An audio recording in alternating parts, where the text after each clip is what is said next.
আমরা যা ভাবি, যা অনুভব করি, মনে রাখি, তার সবটাই কি আমাদের সচেতনভাবে জানা থাকে? চলুন বুঝে নিই। বিখ্যাত মনোবিজ্ঞানী সিগমন্ড ফ্রয়েড মনের বিভিন্ন স্তর বোঝাতে একটি গুরুত্বপূর্ণ ধারণা দিয়েছিলেন। তিনি মনের কার্যকলাপকে মূলত 3টি স্তরের মাধ্যমে ব্যাখ্যা করেন। প্রথমত, কনসাস মাইন্ড বা সচেতন মন। এখানে থাকে সেই সব চিন্তা, অনুভূতি এবং উপলব্ধি যেগুলো সম্পর্কে আমরা এই মুহূর্তে সচেতন। যেমন, আপনি এমন কোনো কাজ করছেন যেটা খুব মন দিয়ে করছেন। এখন যদি কেউ এসে আপনাকে সেই কাজটা সম্পর্কে কিছু জিজ্ঞাসা করে, আপনি হয়তো তৎক্ষণাৎ উত্তর দিতে পারবেন, কারণ এই মুহূর্তে ওই কাজটির সঙ্গে সম্পর্কিত তথ্যগুলো আপনার কনসাস অ্যাওয়ারনেসের মধ্যে রয়েছে। দ্বিতীয়ত, প্রি কনসাস মাইন্ড বা প্রাক সচেতন মন। একে সাবকনসাস মাইন্ড বা অবচেতন মনও বলা হয়। এখানে এমন তথ্য থাকে যা এই মুহূর্তে আমাদের সচেতনতার মধ্যে নেই, কিন্তু একটু চেষ্টা করলেই আমরা তা মনে করতে পারি। যেমন ধরুন, স্কুলে আপনার বেশ কয়েকজন বন্ধু ছিল। বেস্ট ফ্রেন্ডের নাম তো সহজেই মনে পড়ে, কিন্তু অন্য বন্ধুর নাম হয়তো অনেকদিন মনে পড়েনি। হঠাৎ কোনো একদিন সেই বন্ধুর সঙ্গে দেখা হয়ে গেল।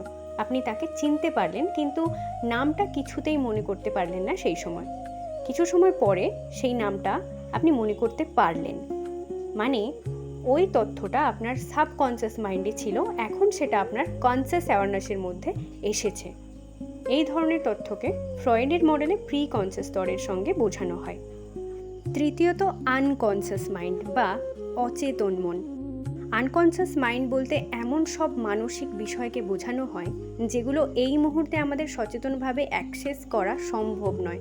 এখন কেন, কখনোই আমরা সেই তথ্যগুলোর কাছে যেতে পারি না, কিন্তু সেগুলো আমাদের চিন্তা, অনুভূতি কিংবা আচরণকে প্রভাবিত করতে পারে। ধরুন, কোনো একজন মানুষকে আপনি দেখলেই অদ্ভুতভাবে ইরিটেটেড ফিল করেন, অথবা কোনো বিশেষ ধরনের কথা, আচরণ বা পরিস্থিতি আপনার একদম সহ্য হয় না, কিন্তু আপনি নিজেও জানেন না আপনি এরকম রিয়্যাক্ট করছেন কেন। এর একটা সম্ভাব্য কারণ হতে পারে আপনার কোনো পুরনো অভিজ্ঞতা।